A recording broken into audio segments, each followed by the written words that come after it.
kanalimiz a'zolari. Mana navbatdagi darvozamizni xudo xolasa Samarqand viloyati Pastdarg'omga qo'yib berdik. Bu polni 2 qavatli shumkalar bo'lgan, обязательно 2 listlarda ichlarini polni steklata penoplastdan solib shumkalarni berganmiz. Keyin naveslarga ham bir qaraysizlar. Navesga ham o'ziga mos chiroyli berdik.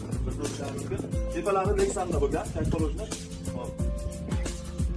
Bu tomonda обязательно kalitka bo'lmasa bo'lmaydi. Kalitkamiz ham 1,5 metr bo'lgan. Teknologiya zubizlarni o'sha odatdagi polni chiroyli rossiyska zamon qo'yib berganmiz. Buni ham ablanchikalar bilan chiroyli berganmiz.